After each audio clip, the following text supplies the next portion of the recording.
Yo, yo, yo, what up? It is I, your proverbial boy, and today I wanted to come at you with a quick live for your own personal edification.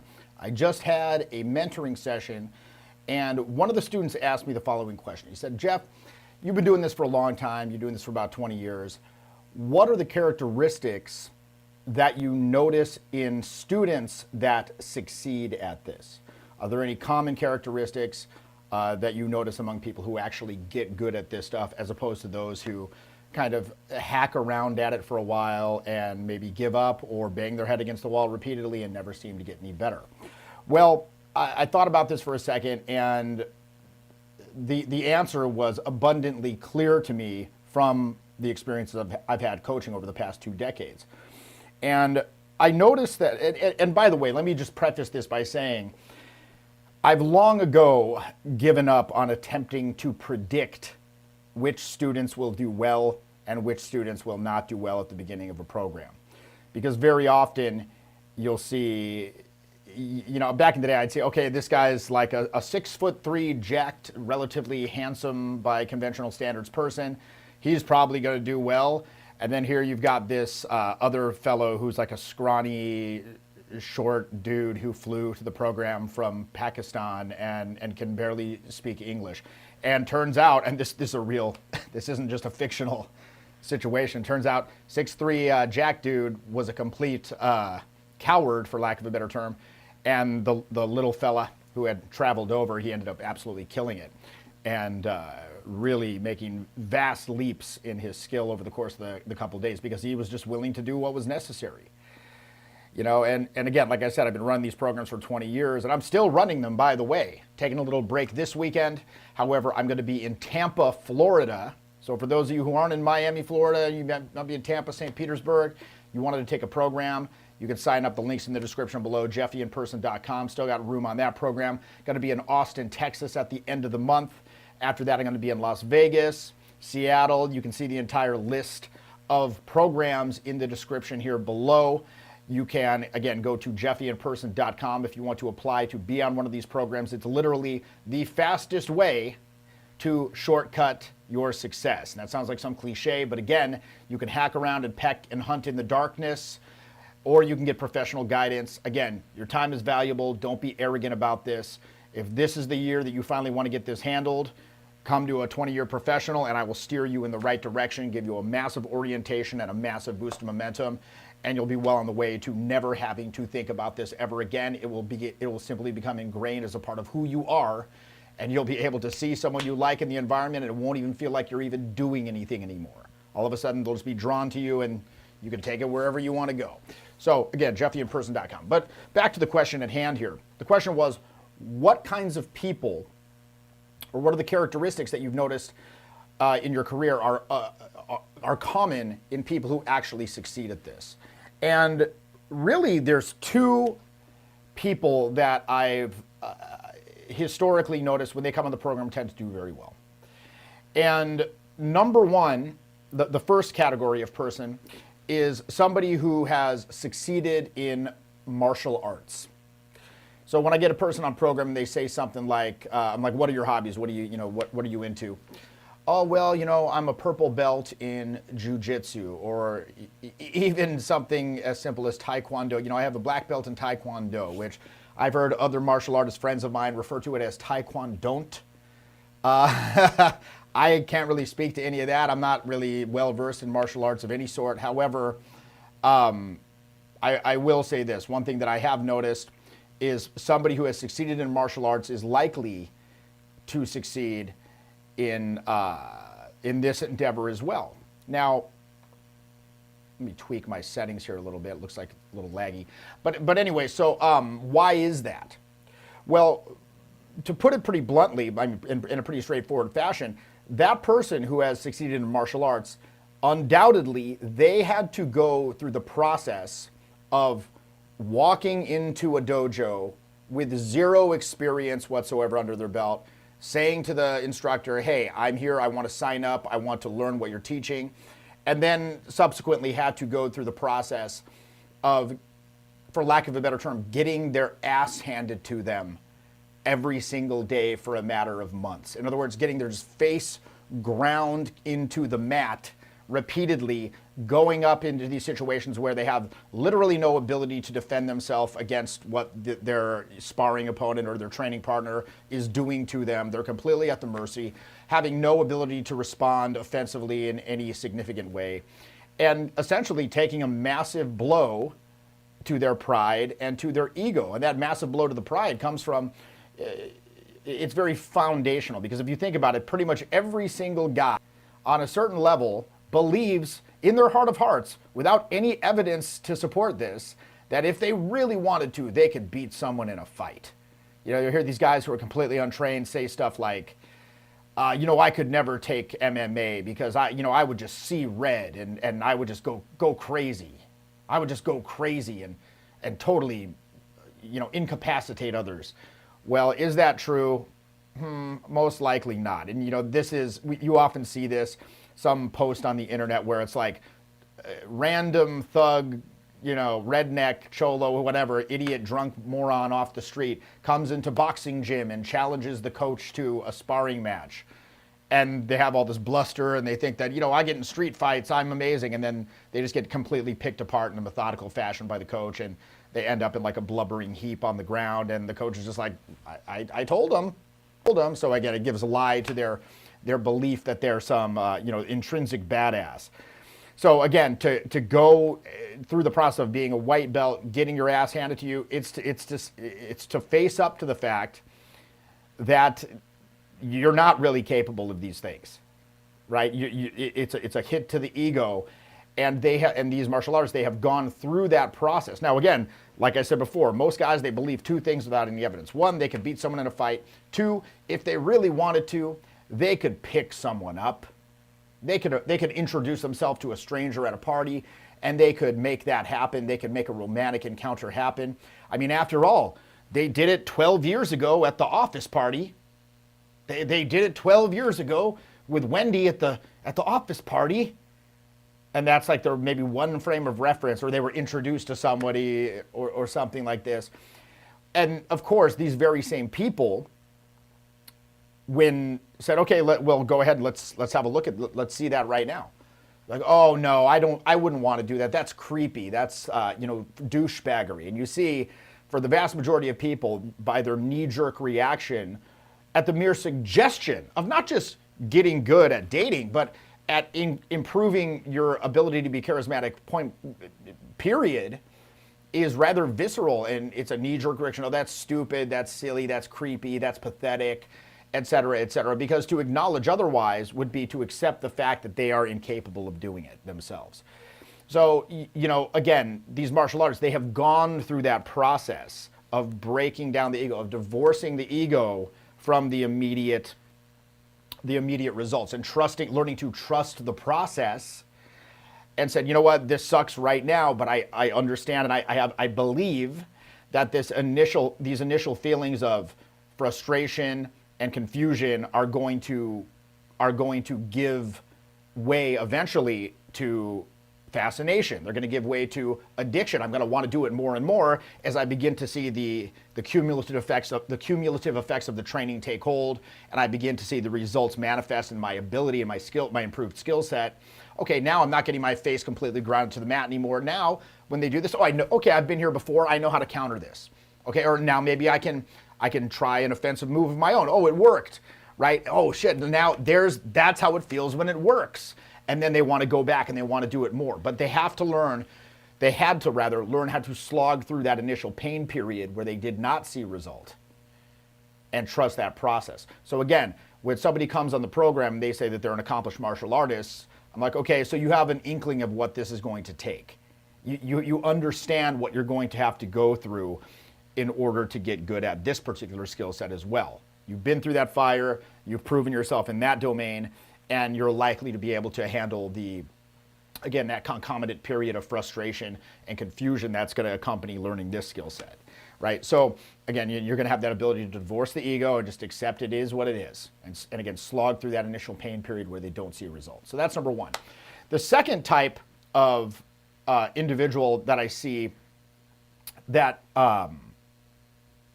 has the characteristics of someone who is successful is anyone who is like an accomplished musician or any sort of artist who is experienced in stage performance, who's an artist who's put themselves out there to the public and is basically, for lack of a better term, used to being the center of attention.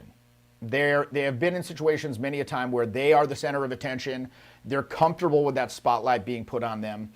And moreover, they actively seek that out. They enjoy being the center of attention. Again, for most people, the idea of having all eyes on them is somewhat unnerving, because with that attention comes very often judgment. And, judgment is pretty much the granddaddy of all negative social conditionings, the addictive need to judge and be judged by others. And, one thing that I'm always talking about in, my charisma mentoring and even on the bootcamp programs for that matter is, like the intellect isn't a villain. Your mind, it's not villainous. It certainly has some villainous characteristics, but at the end of the day, it can analyze. It can say, okay, what happened there? What did I do well? Let's do that in the future. What did I not do so well? And, where did I notice things kind of falling apart? How can what can I do differently should a future situation arise to garner a better outcome? And then kind of what were my biggest takeaways from this session? And what do I want to work on going forward? Again, it can remember, it can plan for the future optimistically, but of course the mind can also judge. And judgment in process is antithetical to our best result. Again, this is kind of interesting because you have to learn, and for most people who are accustomed to operating with their intellect and using logic to arrive at a best response in a given situation, it can be quite unnerving for them to have to let that go. Because in a human dynamic social situation that's unfolding, you don't have all of the information. And furthermore, it's unfolding so quickly that if you were to take a time out to evaluate every single impulse of something to do or say for its potential usefulness, by the time that process has happened, it's already moved on, right? The interaction has already moved on, and either you say whatever you were going to say and it comes out with this slight off timing that gives the impression of you having second guessed yourself, which makes them think, well, this person's insecure about what they're saying. Maybe I should be worried about, this person's second guessing themselves. Maybe I should second guess them too.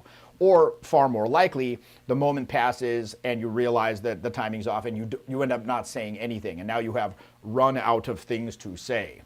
So you have to learn, getting that so-called $1 million mouthpiece, that ability to just kind of shine and put your personality on the table and invite them to meet you in the middle. That takes a leap of faith. And very often, it feels as like when you kind of finally learn to relinquish that intellect's grasp, the intellect has elevated it to this position of authority over the entire system, but very often, as I just described here, the intellect is not equipped to handle these very energies it's put itself in charge of, right? So again, being able to flow in the moment is largely a process of training yourself to allow intuitive impulses to flow freely as they bubble up from the subconscious mind, right? It's your same brain, it's just not the cognitive brain, right? It's a subconscious process that's drawing from, it's not magic, right? It can just draw from information that is not consciously available to you at that time. So again, for many people, logic serves them so well in many other areas of their life that, when they're in these social situations where they have to learn to let go, when they finally do let go and allow that sort of synergistic wisdom of the whole to take over, it can be frightening for them because it feels like they've lost control. And in a sense they have, right? Because the mind isn't micromanaging everything. And so essentially what you're doing there is you're letting people see the real you. And again, if like the martial artist, you've divorced the ego from the outcome, you're just taking right action and ingraining that again and again and again. So ultimately it reaches the point of unconscious competence where it no longer requires much of the intellect's conscious attention to execute proper technique. And then secondly, when you allow, again, those intuitive impulses free rein, you learn to trust your faculties and just shine and put yourself at that center of attention, it becomes a collaborative thing as opposed to this competitive thing. This, I need them to like it. I'm like pandering to the crowd. Do you like it? Looking at the crowd, do you like it? Do you like it? As opposed to the pure artist who's able to just sing from the heart or play the guitar from the heart, like Jimi Hendrix tripping on like a headband full of acid, not really caring whether they like it or not, but trusting that his soul is going to shine out. Again, there's something very, very powerful about that authenticity. Others can see there's not that subcommunication of neediness, of needing it to work, of desperation, this competitive fucking sort of edge to it, but rather a collaborative frame where you're simply sharing and you're inviting them in. It's a giving of energy rather than a taking of energy. Give me energy and buoy up my emotional state. It's like, look, I'm going to go up, I'm going to put myself in this position where the spotlight is on me. I'm going to share who I am. Some people are going to vibe with that, others aren't. It's fine either way. And again, that's the second characteristic that I notice of people who have a tendency to get good at this stuff. They have that sort of that artist's familiarity and comfort with being the center of attention. So, anywho, again, just wanted to crack out, like I said, I had a mentoring student asked about this. So again, the two people that I noticed that have a tendency on program to succeed are, again, martial artists. Why? Because they're familiar with putting themselves through that beginner process where they get their ass handed to them for a time. They trust the process. They're able to slog through the initial pain period where they don't get result until the confusion and frustration gives way to fascination as they begin to see the cumulative effects of the training. They trust that process. And two, a willingness and desire even to be the center of attention. So again, for you, watching this right now, how do you get, if you're saying, well, shit, I really don't necessarily trust the process, well, you're going to have, it's a leap of faith, quite frankly. I mean, I've been doing this for 20 years. You don't continue to do something for 20 years if you're not relatively successful at it. I'm very passionate about my students getting results. Like on the New Orleans program I had a couple weeks ago, 70% of them found a romantic partner in the night at some point. And the other 30% had very marked linear improvements. I mean, again, my students get results because I've been doing this a very, very long time. So that's number one. Number two, if you're not comfortable being in the center of attention at this moment, put yourself into into situations where you're progressively exposed to that feeling like more and more and more. And again, it's a process. Like I said, you can't train intuition per se, but what you can train is the allowing function. And you, again, putting your personality on the chopping block, understanding that, not everyone's going to like it, and understanding that's fine too. I mean, after all, you don't like everybody. Why should everybody like you? But the thing is, when you find those people who do think what you're putting down is valuable, intriguing, awesome, amazing, the attraction that you have with those people is going to be 10 times more powerful than any attraction you would get from trying to do some little vaudeville song and dance and begging them for their validation. All right. So again, like I said, doing a lot of programs, a ton of programs on the schedule. It might have even bit off more than I could chew. By the way, we're also doing a special deal. If you sign up for 3 programs, I'm going to allow you to attend 2 programs free of charge. So really, that's an incredible discount.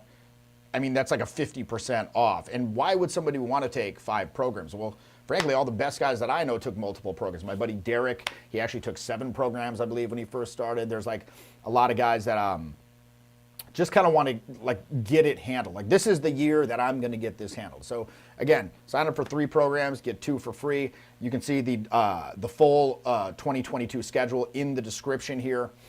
And go to jefftheinperson.com if you want to apply and be contacted by me and my team. Do a quick strategy call. Nothing crazy. It'll be like a 5-10 minute call. We'll discuss where you're at, what your sticking points are, hash out the details, see if it's a right fit. And at the bare minimum, you'll get a lot of clarity on what needs to be done and how we can help you with some of these issues. All right. Thanks for joining me on this wonderful live. It's in my studio here. It's 88 degrees, so I am going to sign off. God bless you, and hopefully I'll see you soon on one of these wonderful and amazing programs.